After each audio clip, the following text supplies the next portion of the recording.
plethora of stuff you do. Uh-oh. Uh-oh.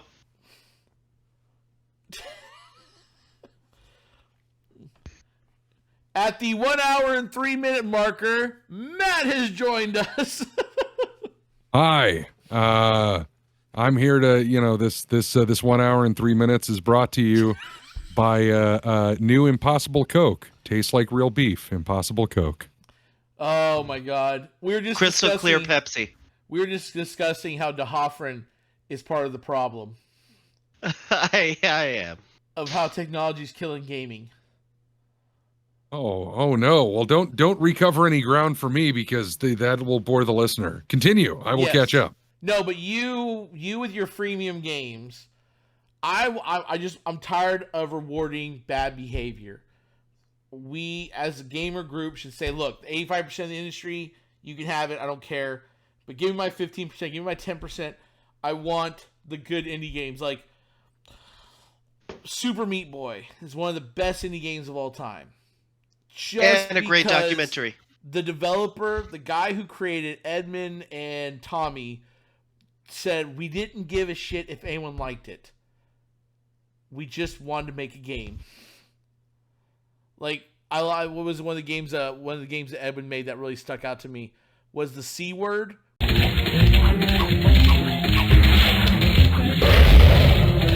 When you're shooting a dick at a vagina planet. Have you heard of that one, Matt? No. I'll take the clip from the documentary and put it right here, but yeah, I think I saw Vagina Planet open for L7 back at Budokan. All I know is now Matt's gonna be all like the C word, dick shooting at Vagina Planet. This sounds like a fun game. This sounds like what was it? You ever heard of a game called Mount your friends? That's a trigger for me. How dare you talk about dicks and vaginas? Oh, that triggers for you? Well, half that conversation you like, right?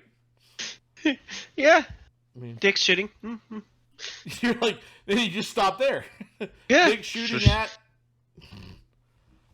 The other word is white noise. No, have you ever heard of a game called Postal 2? Oh, absolutely. I think I still have a disc of Postal 2 over on a shelf. I would be more surprised if you didn't. The real question is, is there an achievement of how many people you've pissed on? Because I love the fact in that game you're actually allowed to piss on people. Did they? I don't think they did achievements at that point. No, they probably didn't, but I bet you probably have your own achievement board somewhere of like, you're like going through your old treasure chest of like memories. You're like, I made this pin because I pissed on 100 people that day. Here, pissed on 120 people in Postal 2, clicked on a sheep 5 million times in Warcraft. Let my ADD come in real quick, and let's talk real quick about achievements. That was a great idea in theory. It is still a good idea, but god damn it, don't give me an achievement just because I turned on the game and pressed start. That is not an achievement.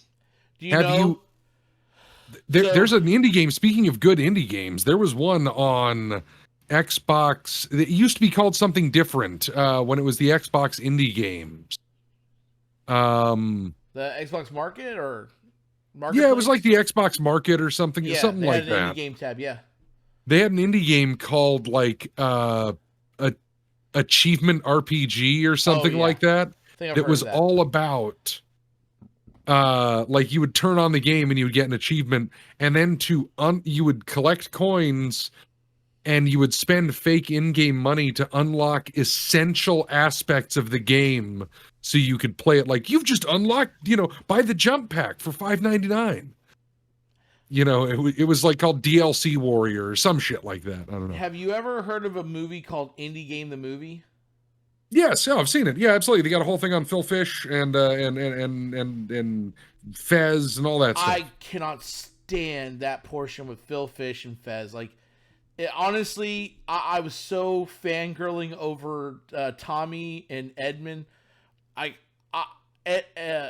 loved like his conversations where he goes, I know like my wife is making me a whole person by making me leave the house. This is pre-COVID, everyone. Leave the house, like interact with people because I know I probably wouldn't like them and I don't want to like interact with them. But she's making me a complete person by forcing me to leave. Mm-hmm. There's a game he created or a game I'll find it for you and send it to you where they actually all it was you just kept clicking and there was a click counter, and every time you clicked, just a random thing would just pop up in a room. Like if you clicked 100 times, a desk appeared. 100 more times, a pen appeared on the desk, and all it did was like just give the achievement or the satisfaction of clicking by rewarding the clicking. That's what it is, and it's funny to see the psychology behind it and like how smart and like how dedicated these people are, but yet they churn out stuff that people maybe aren't that successful. But like how cool it is, like can we actually find the threshold of how often someone will click just for a stupid digital reward? That got me. That's sort of like Cards Against Humanity when they sold bags of shit. Fuck that game. I hate that fucking game. It is the best game ever. Not even fucking close. And the fact that they keep just dishing out random stupid shit. You spend, what was it, $30 for a giant box to hold your cards in, and you end up having to rip it apart to get one exclusive card and destroying. Do you see what I'm talking about now? Do you see that he is the part of the problem? No, they did that because of the problem. That was their point. Just like they were selling literal bags of shit on the internet, and people bought it like crazy because they wanted a bag of shit from Cards Against Humanity. I look at it like faith healers selling a $5.99 prayer cloth. Got it. If people are gonna buy it, and that's a-okay, and because they're not forcing it down anyone's throats. It's not like they're coming to your house and putting a gun to your head and going like, you better buy the 80s pack 3 or whatever. Like I'm saying this as a guy who owns a fair amount of Cards Against Humanity sets. However, let me say this because I exist in the divide between the two of you. I really used to love Cards Against Humanity, and then it fell out of favor with me. And I realized that it was like, I don't know, it was like presenting the punchlines to you. It is a brilliant game, but at the same time, it's like presenting punchlines, and you're responsible for the pairing, but not the writing. And as a comedy writer, that is an important thing to me. Well, see, like for me, the reason why I didn't like it was Cards Against Humanity to me is like the Starbucks of board game card games. It's they're trying to be funny. They're trying to be ironic. They're not doing it because they are. They're just trying. Like, they put stupid, ridiculous phrases on cards, not because it's funny, but because they know it's going to, like, they know the majority of people are going to like that. It's going to please the crowd. And not because they actually believed in that.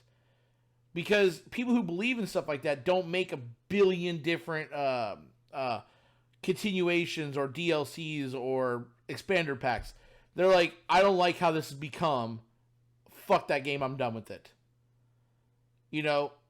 Like you evolved. Well, hold on. You evolved. You said you don't like it anymore. So you're not buying packs now, are you? No, I grew lukewarm on it. However, I can still sit down and play a game and enjoy it.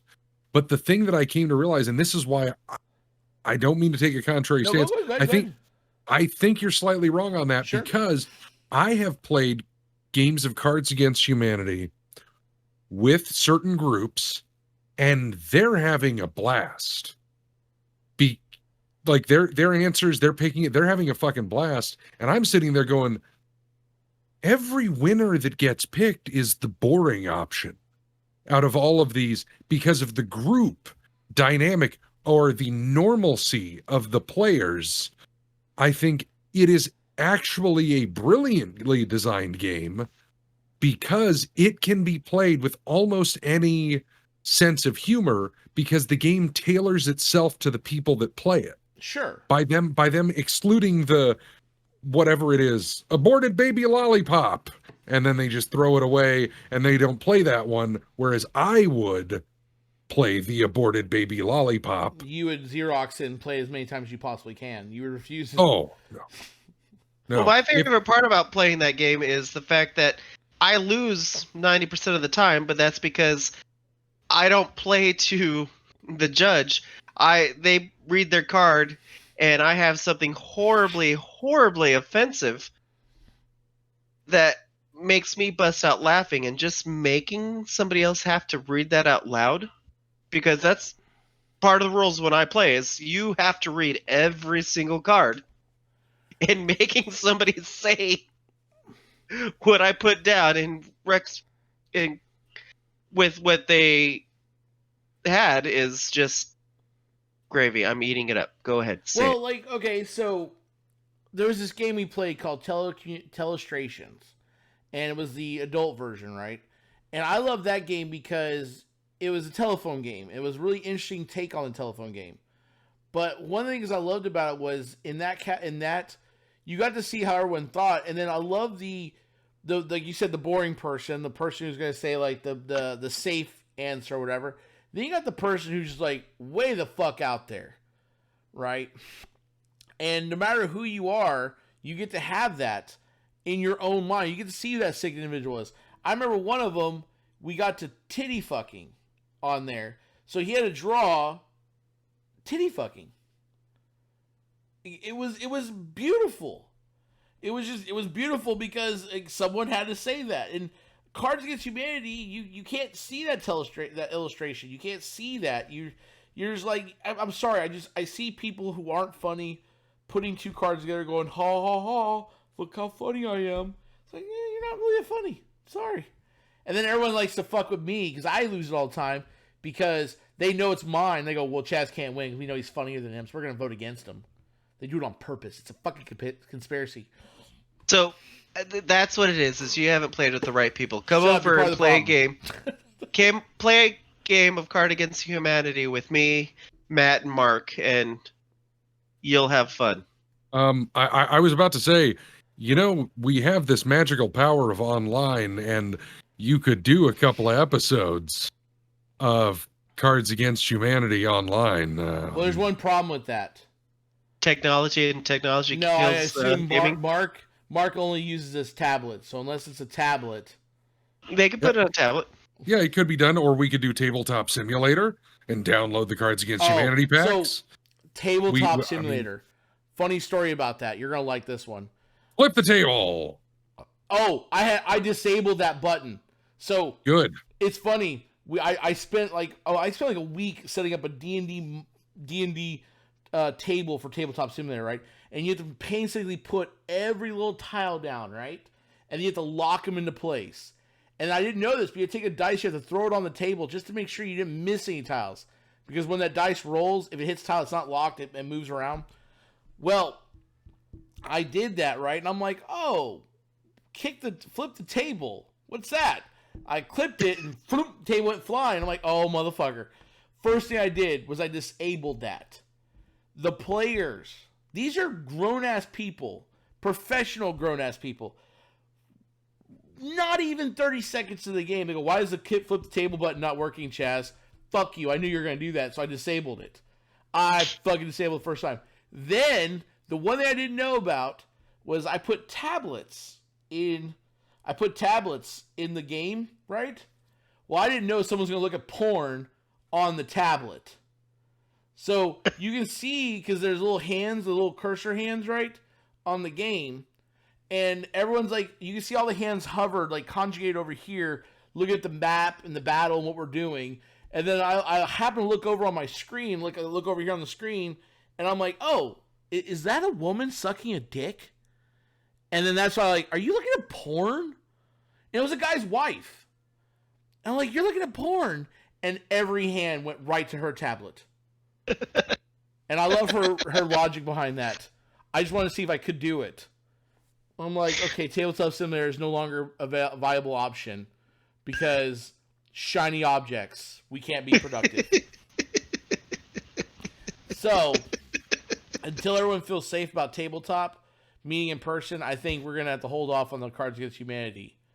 Because when I throw the cards in y'all's face because you're just throwing against me because you're jerks, I can't do that through the screen. I can't throw the card at you through the screen. What about in my opinion, the better game, though, of course, I do not like to I don't like to go like I don't want to make you think that I'm down on you for liking cards because I like it, and I don't want to make you think I'm down on you for not liking cards because I don't want to be down on anyone's opinion. But for me, a more enjoyable game, I'll say this, is Quiplash.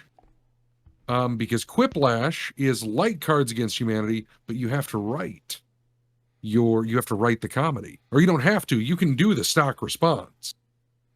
Have you guys played any I think I've played that.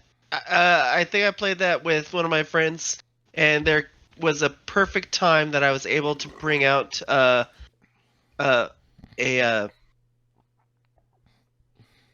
muffkin. No, that's not the word. Yeah, it's a word for me now, muffkin. No, what's muffkin? It's not muffkin. The name has already eluded me. Is it vagina? Murfkin. A merkin. Merkin. Yeah, merkin. Yeah. That was the perfect one of the a pubic toupee. One of the cards or one of the responses was a perfect time for me to write in merkin and make somebody. And of course, nobody else at the table knew what a merkin was. Nice. And it's like, look it up, and then as they're looking it up, like, I've won 2 games by making my response to every single prompt Bill Cosby. I mean, that's not a bad thing.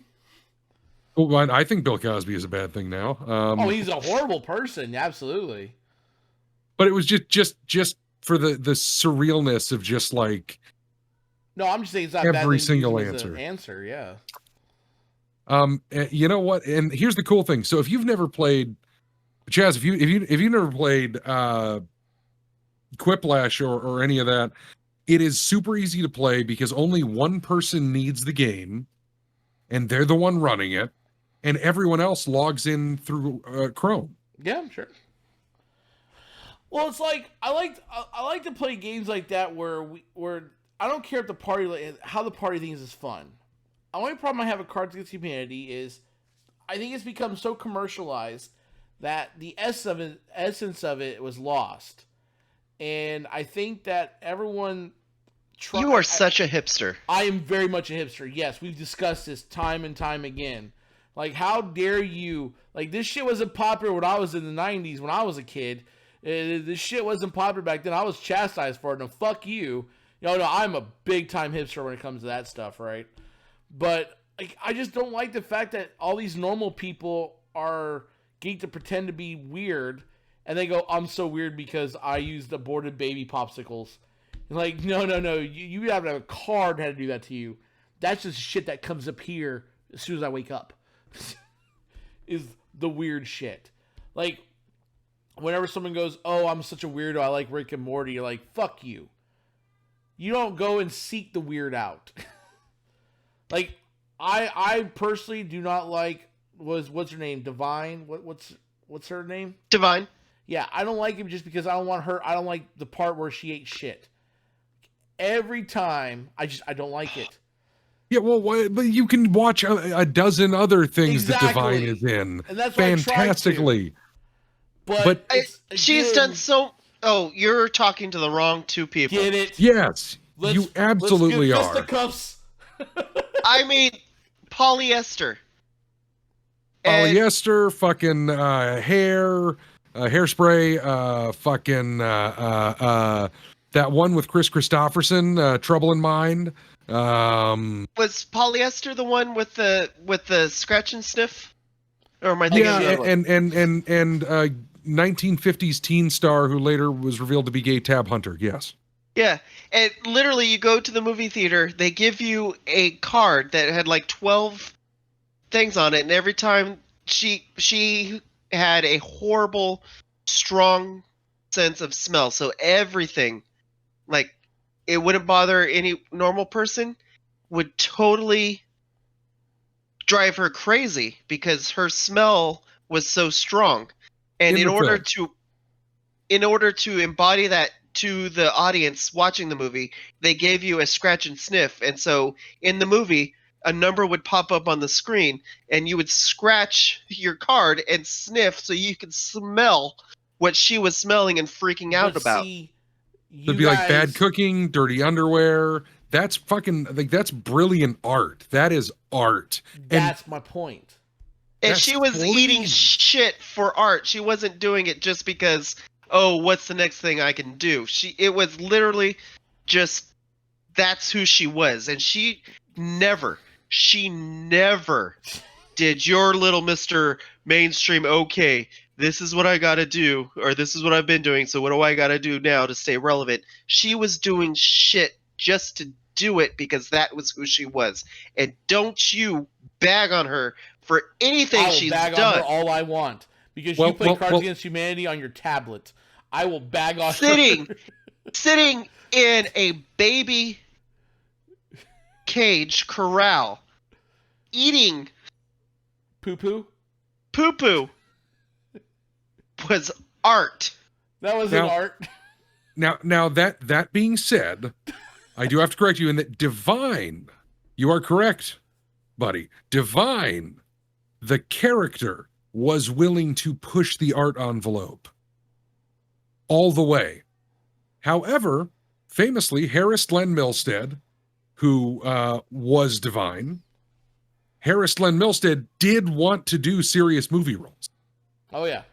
Yeah. And be accepted by the mainstream. But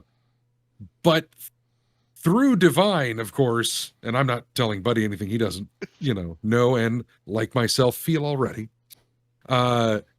Divine pushed the envelope and set the fucking standard for not just drag, but sleaze culture at large. Oh, sure. The culture of sleaziness, of... What's the guy's name with the pencil mustache, the director? John Waters. John Waters. But again, it's like that. Like if you go into your local Kmart or you go into your local Target, you see John Waters on a T-shirt, don't you find offense to that?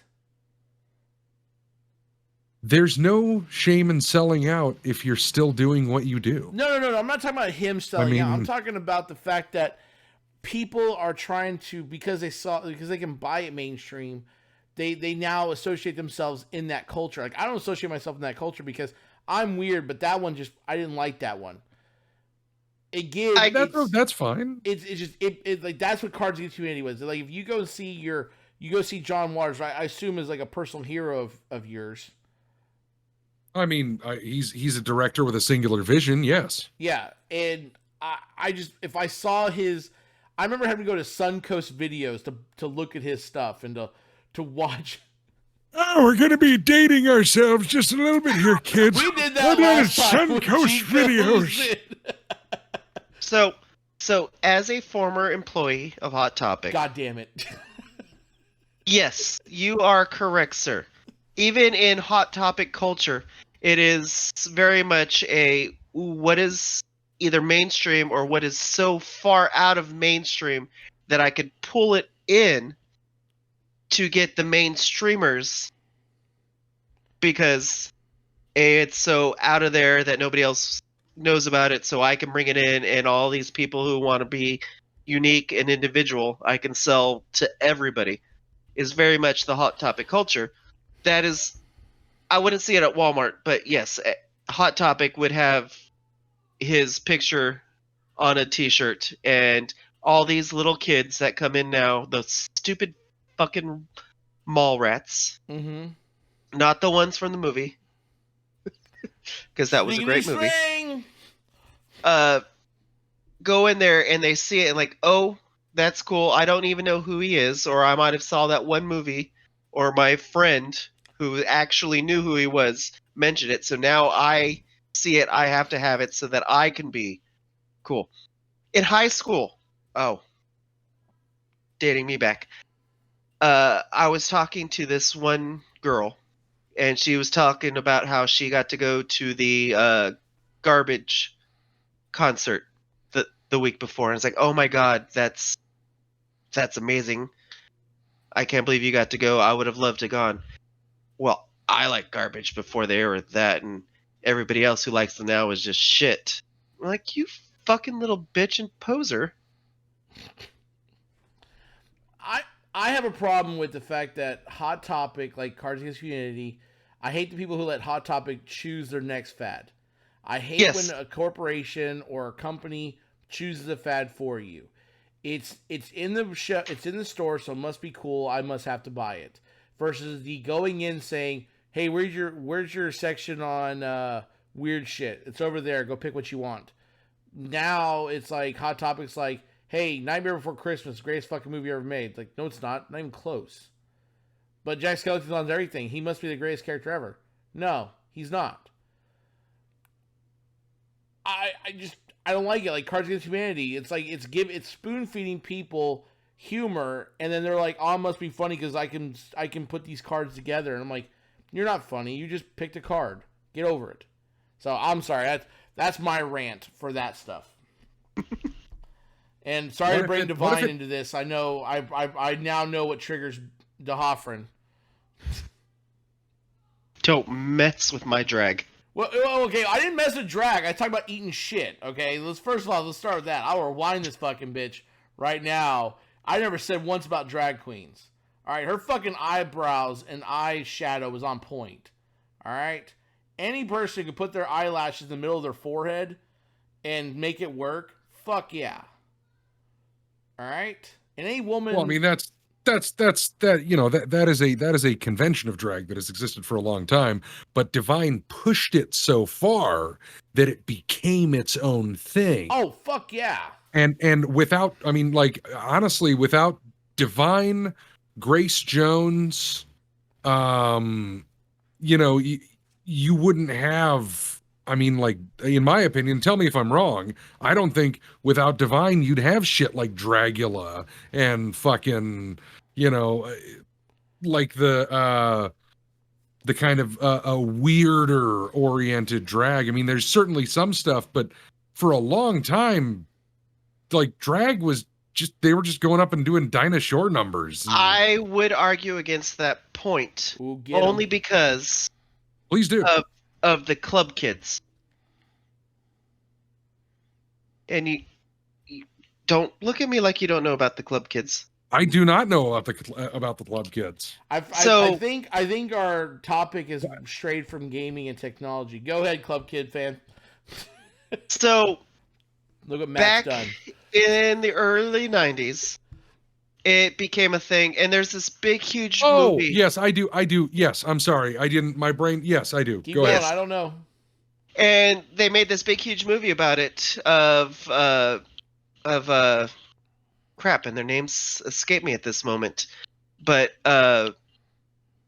these kids in New York started this thing where you come dressed up as whatever you wanted to be. If you felt like a troll, you came to the club and you dressed up like a troll. They had weird ass parties where you come in zombie hospital outfits. And it was just the thing.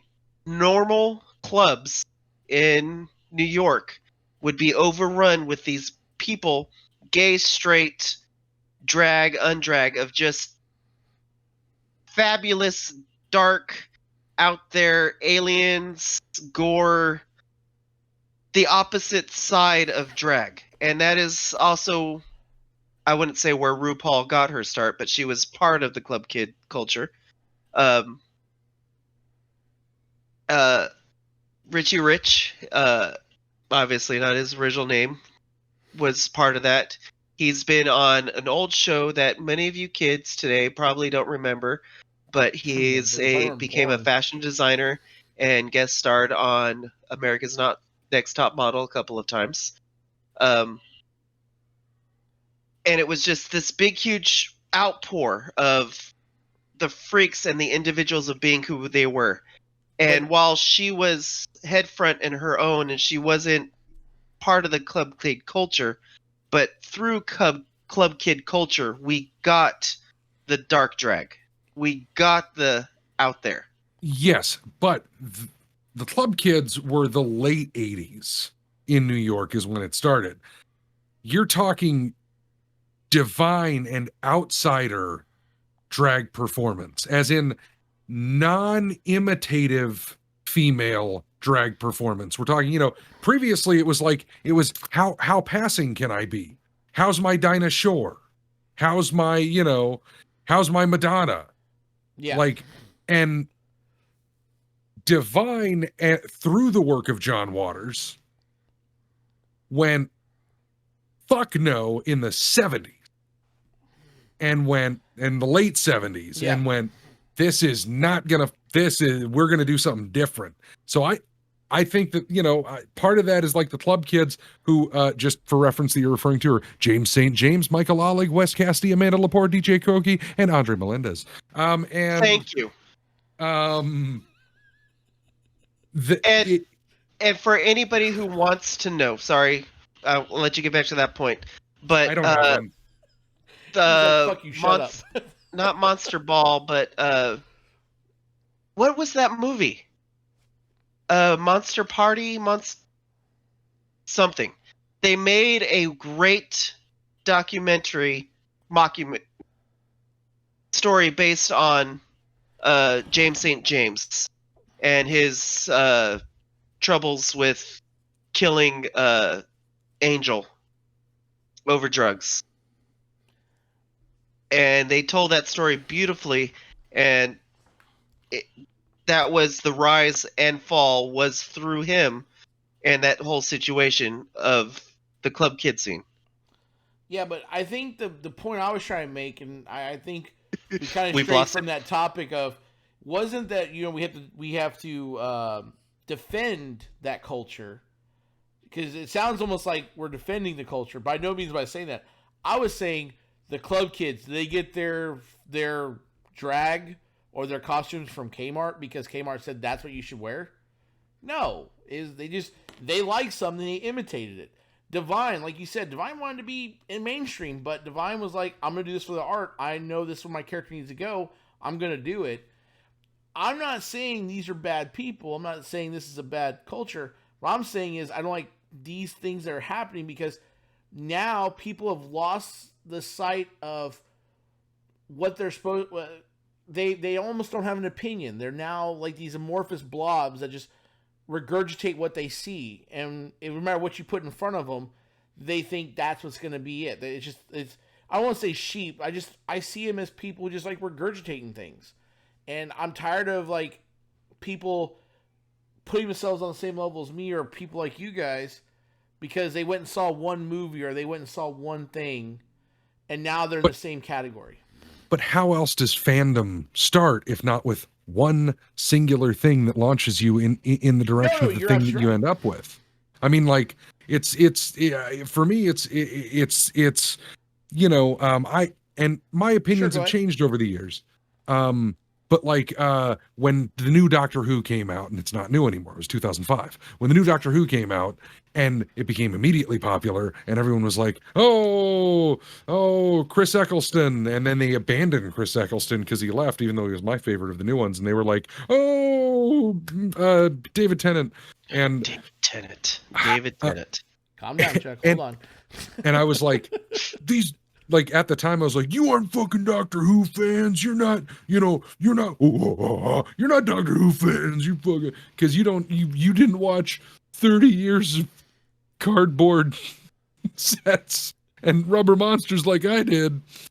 And then after a while, after a couple of years, I realized like, no, that's not the right attitude to have, because I'm sitting there and I'm being a gatekeeper. I hate gatekeeping of any kind, where it's like, if someone goes like, I love claymation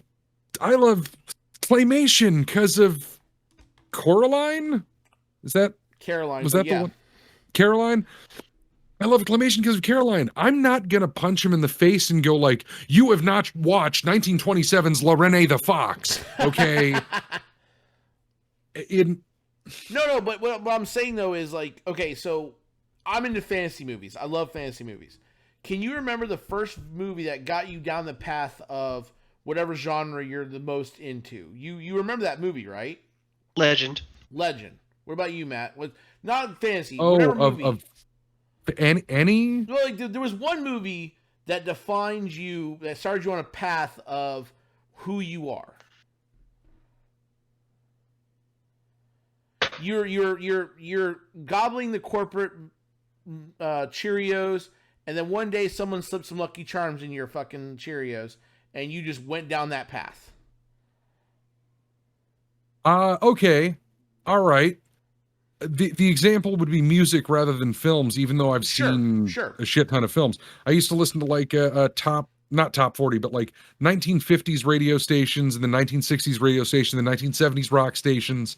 And I was like, Steely Dan. And then one day a friend of mine gave me a Sex Pistols CD, and I heard Pretty Vacant, which was the first track off that one that I heard because it was a custom mix. Wasn't like it was the track listing of the original one. Certainly not the one that didn't have bodies on the release, which came later than the second pressing of the EMI singles. But he gave me the Sex Pistols, and I heard Pretty Vacant, and I became a punk rock devotee for 10 years and went down that path. So but, you know, when you look at music and movies and any kind of pop culture, when you start that one movie, it can be mainstream, it can be like that. Mine was Willow. Once I saw Willow, I hook, line, and sinker. I went down the fantasy movie. You know, I think one of the best fantasy everybody movies turning made, into pigs. What's that? Everybody turning into pigs. Oh, I love it. I love everything about that movie. Can we blame that movie for furries? No, because goddamn, I had a furry joke too. Damn it! Insert the photo that I sent you of the kid petting the dog. Yeah, okay. Right here. Well, what's funny is we're at an hour and like 40 minutes, so we're making 2 podcasts right now. But it's funny is like I look at it. I look at my view is that that one movie that set you on that path, and like you said, like don't get mad at someone who likes a movie and like they're trying to be mainstream. Like if they come across one of those movies that John Waters does. What I'm saying is there was one movie that was a catalyst for you that set you down that pathway. I hate the people who take one movie out of that path and say, I'm gonna put this in my pathway, and now I'm part of your pathway. Like, no, you're not. You like that one movie. You still have to watch all these others. To be in this category, you have to be. And I know I'm elitist for that, and I'm okay with that. I've owned the fact that I'm a grumpy old man who hates people who didn't go through the strife that I went through. I get that. Sort of like me in music, you know, like Matt, when I was growing up, all I listened to as a little kid was the oldies station because that's what my parents listened to, and I listened to the 50s and the 60s, and God love them, the Bee Gees were awesome because that was my mother's favorite band. And then one day, somebody handed me Cradle of Filth, and it changed my world. Shut the and fuck up. And it came to me at an important time. He's like the IT crowd. And it came to me at a very important time in my life because as soon as I started listening to that, everything else in my life started going down. And I only had Cradle of Filth. The cool thing to say you're a goth is because you say Cradle of Filth. That's how the mainstreamers say, oh, this person's goth, they listen to Cradle of Filth. It's just the cool thing to say. I know, I'm an old man. Get off my lawn, you fucking kids. Those people like 2% of the large base of whatever fandom it is that you like. They like that 2%. And maybe that fucking kid that goes to Hot Topic will buy a Monster High backpack or a lunchbox. And then they'll go, Monster High, what's this? I've never seen. Maybe that'll make them go watch the original fucking vampire movies. And maybe they'll get really into that shit and become like a horror expert of general horror. I mean, like there's all sorts of stuff. Someone like you should be outside just handing out like real horror movies, like here's Reanimator, kid. Welcome to my world. Yeah, fucking watch a Brian Yuzna film, man. Here you go. Just fucking. You want to see Frankenhooker? Look here. Yeah. Here's his first film, Brain Damage. It's great. There's a singing worm. Yeah, you want to watch like fucking Dagon and shit? Here, kids. You would be the perfect Hot Topic employee at the register, ringing up the people as they're buying he's the guy crap outside in the trench coat. No. Peddling drugs. As they're coming up to him at the register buying the crap, he's like, "Oh, you like this? Well, here's this DVD," because he's got them all. He can just hand them. Google. No, you know what I'm doing is I'm handing him fucking Pink Flamingos DVDs out of my trench coat and going, Chaz says hi. No, I just want everyone to know that he is not a person who's of interest in any crime or any missing persons thing.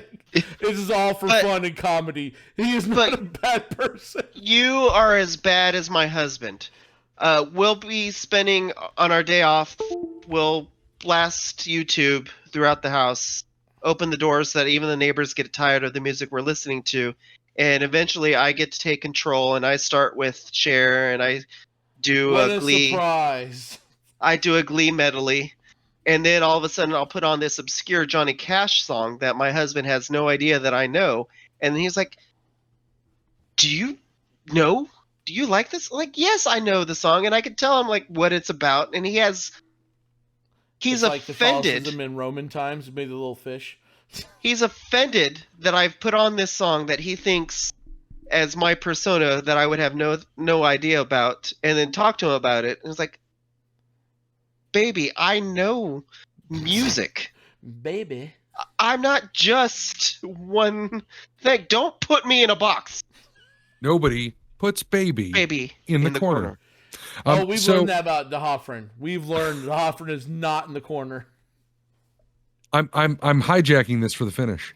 Yes. So, since we're rolling towards the end, what's our time? We are at 1 hour and 44 minutes. So we could go for another hour and make this 2 podcasts. We need 2. We're at 3. I'm hijacking this back to video games, and we are going to do something very important. And a new video game is coming out this year. What we got? And I know that you both are excited for it. The RuPaul's Drag Race mobile game is coming out this year. Okay, folks, bye-bye. You had me at RuPaul. It's a multi-year partnership between World of Wonder, which produces Drag Race, and Eastside Games, which is a subsidiary of Leaf. So look out for it on mobile phones everywhere, coming this year. Did you watch that documentary on Netflix about game? I brought it back to video games. What do you want from me? It's called Game Over on Netflix. No, I've not seen that. So it's funny there's this Netflix series about video games, and it was funny was one of the games was hailed to be one of like the gay and lesbian community video game of all time. It was made in the early 90s, right? And you remember you and I talking about this? All 3 of us talked about it, and I pinned it. Oh, did you? Yes, and I still haven't. That's how bad I am. Oh, we talked about it. Friend. You are I pulled it up friend. and I pinned it, and it's still in my online web browsing to watch, because I'm gonna find the game and play it. What was the main bad guy?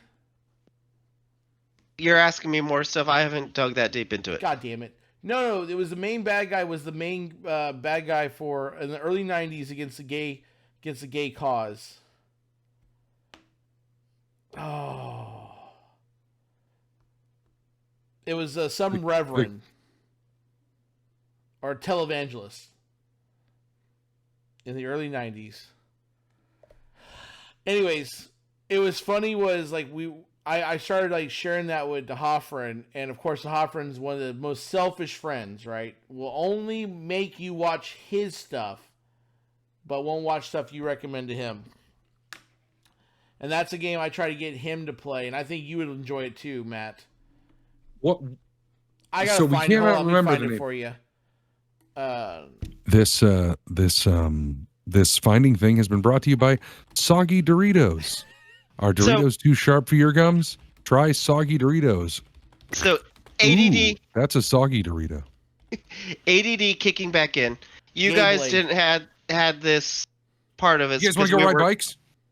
Weren't recording when we talked about this, but we were talking earlier about gay marriages and what happened as a result of it.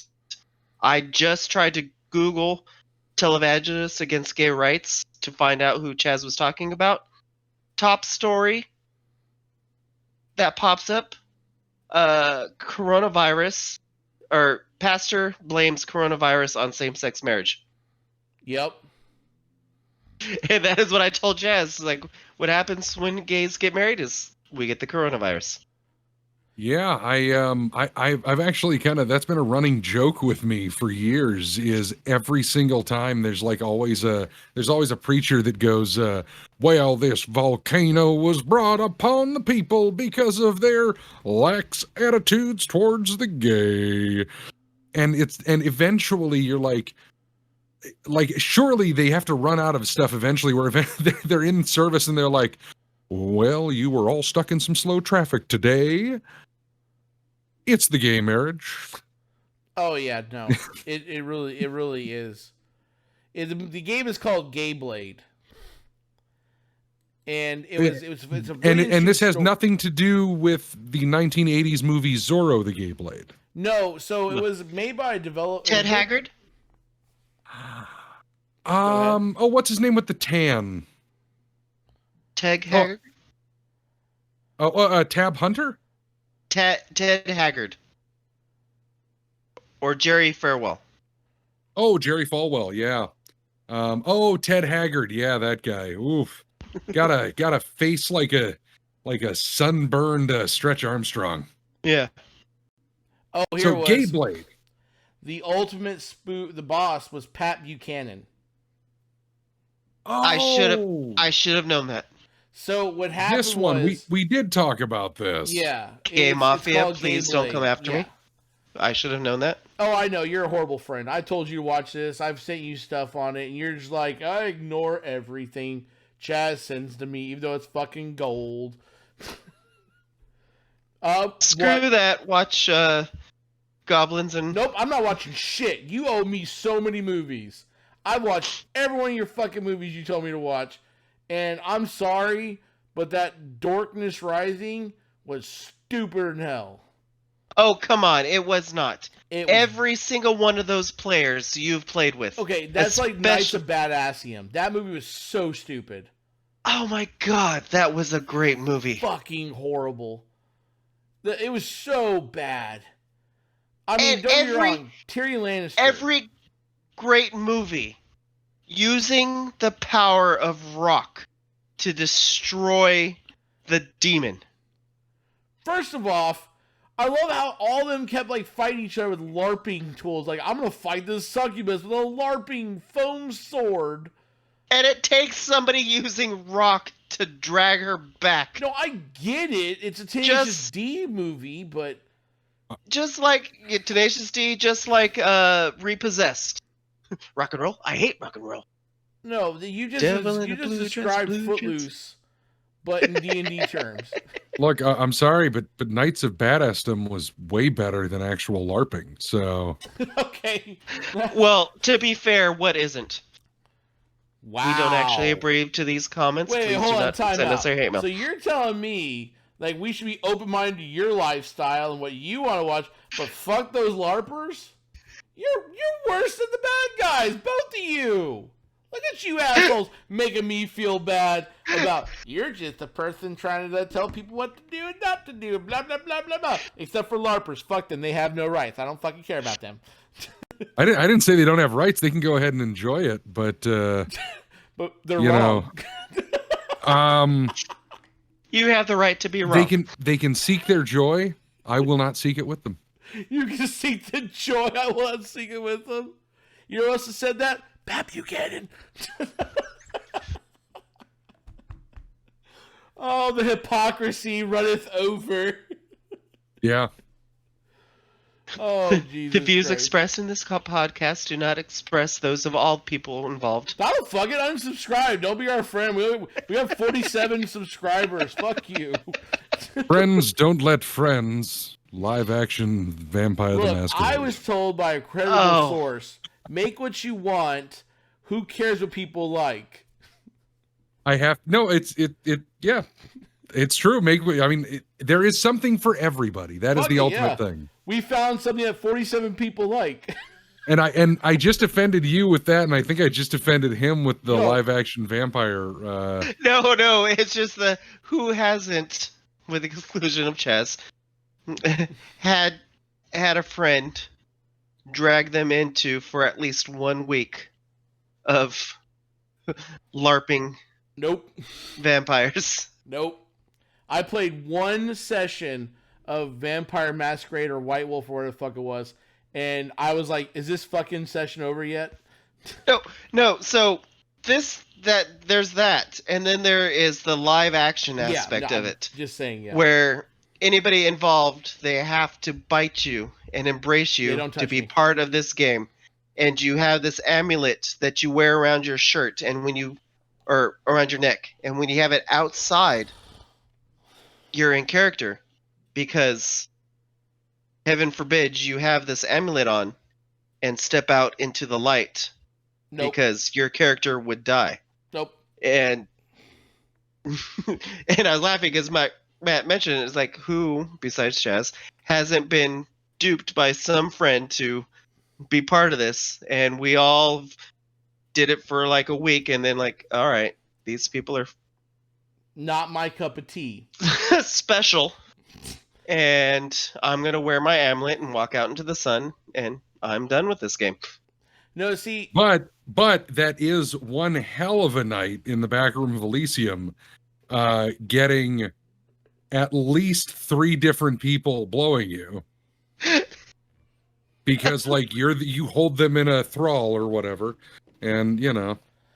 On that note, folks, we are going to end the podcast. In the back of Elysium. Music video for Red Fang, Prehistoric Dog. Dropped it in the link for the streaming. Great video featuring LARPing. Go ahead, DeHoffrin, take us out. All right, everybody. If you haven't yet, please watch Julie and the Phantoms on Netflix. I need to get a second season of this series out there so that I can enjoy it.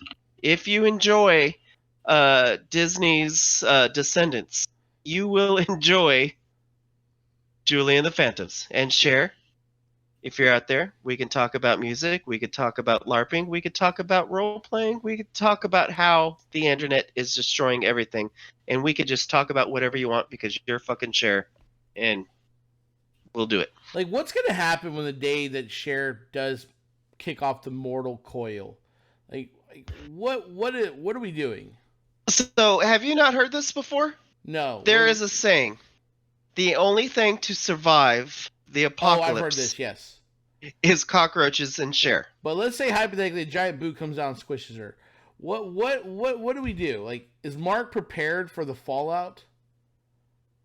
I don't think anybody is prepared in my circle for what's going to happen to me if in this make-believe world that Cher was mortal. Make-believe world. I would hate to see tomorrow Cher passes away. Like, shut your mouth. Fucking knock on wood. Cher is immortal and will never die. So, can it be safe to say, regardless of what restrictions, regardless of money, time, whatever, you're going to that funeral? There is, come hell or high water, I will be arrested if I don't make it into that procession somehow. Now, do you think she's going to have the JFK Eternal Flame? She will. Or will it just be her wig on display? Well, she's got so many. I mean, there are many places that have all of her outfits from Bob Mackie on display, and it's, I want to say, in the Smithsonian Museum, they've actually got pieces. Whether they have them or not, because you know like the basement is huge. She is such an icon and such a place of history that these items that she has worn are in a time capsule. And yes, so most people don't know this. She's always wearing wigs. Did you know that Cher's real hair is Cher hair? I know her name is Cher, and I know a couple of her songs. I don't know much about her as a person. The long cut with the bob. Okay. that she's wearing, that's a wig. She can take off, and that is still what she looks like underneath. I And know yes, that I value our friendship, so I'm choosing my words wisely about Cher. But I have no dog in that fight. and yes, I will not be going into work that day. There were a couple of celebrities that were very hard. When I heard that uh, Take your time. Aladdin, the genie, Robin Williams. Robin Williams passed away. One of my friends told me while we're at work, and he's like, "Did you hear Robin Williams just died?" And I thought he was fucking with me. And then the realization came, and then I thought about all of the movies, because I grew up with Robin Williams. Hook, Wait, he was in Hook? Toys.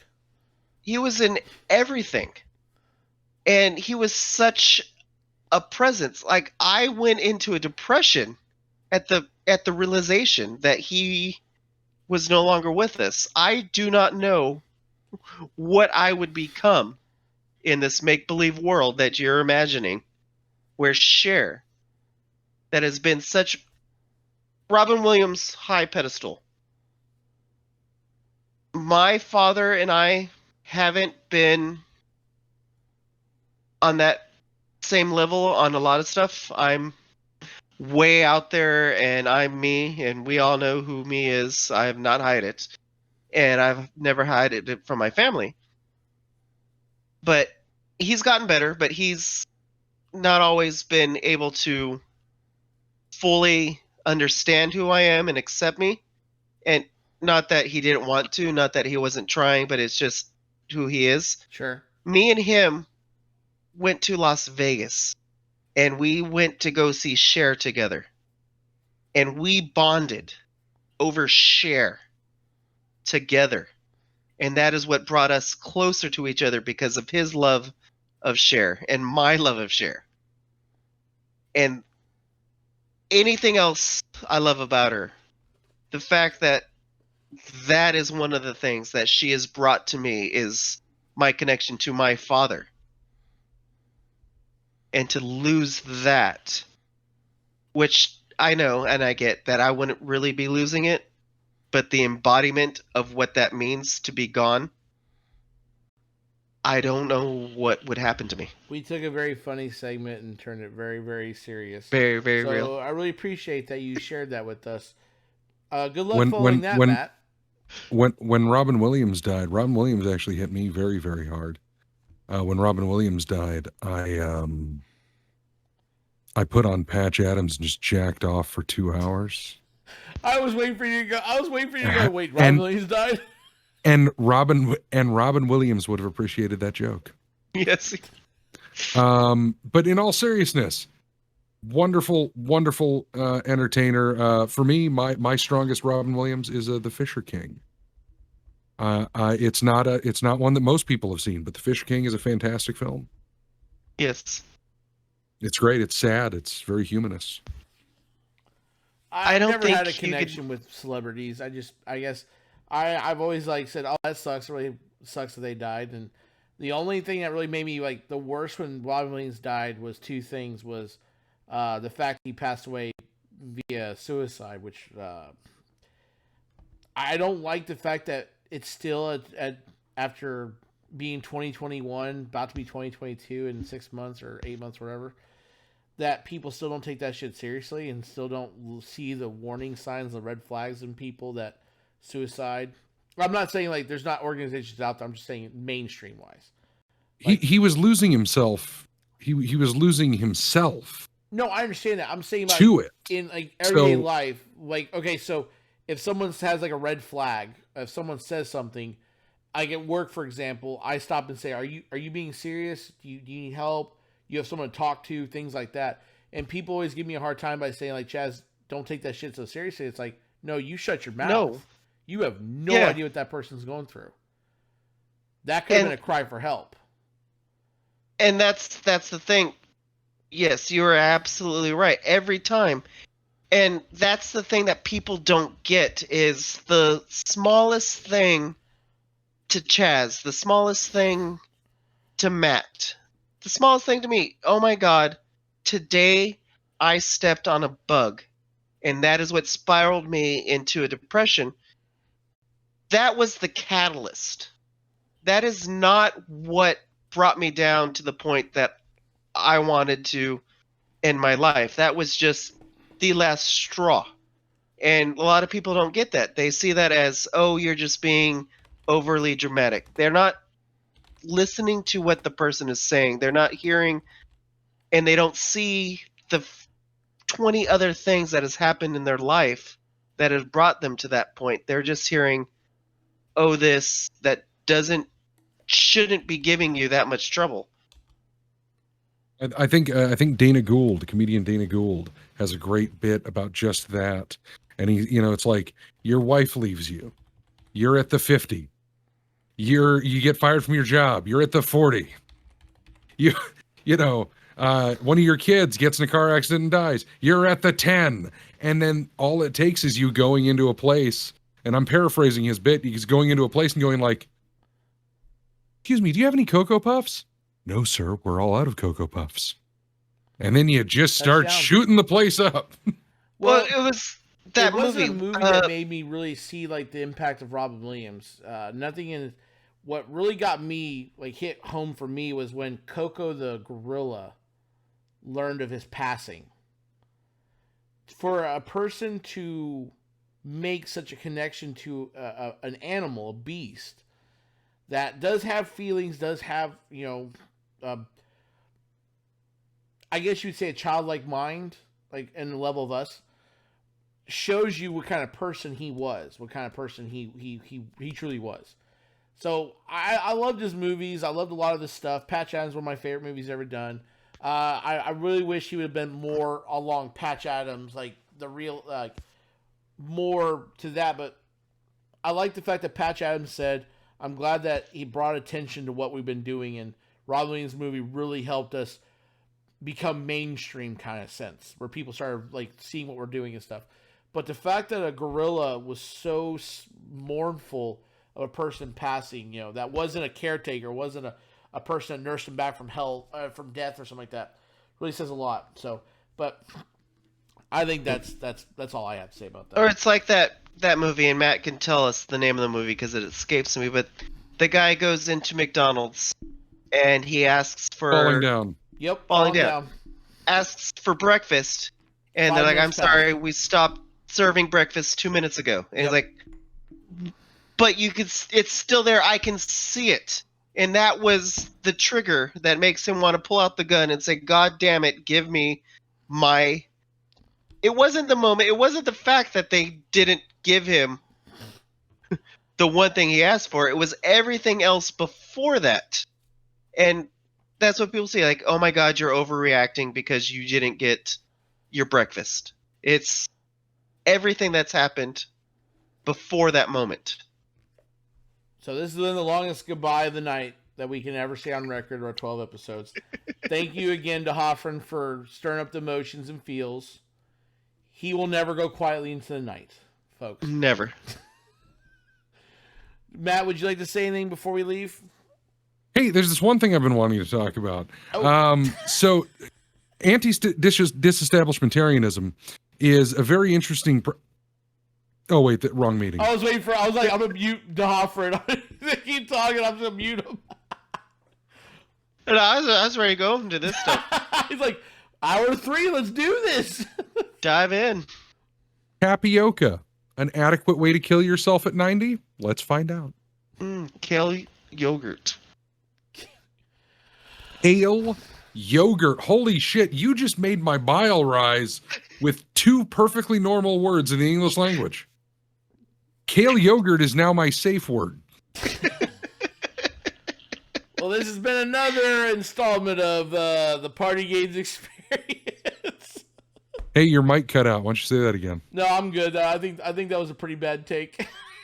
That's been another installment of Overdub Village. Blah, blah, blah, blah.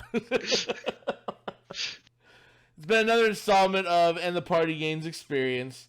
Like always, we have on the microphone, this guy is... To Hoffren. And guest starring... Shirley Bassett. Good night, everybody. Good night.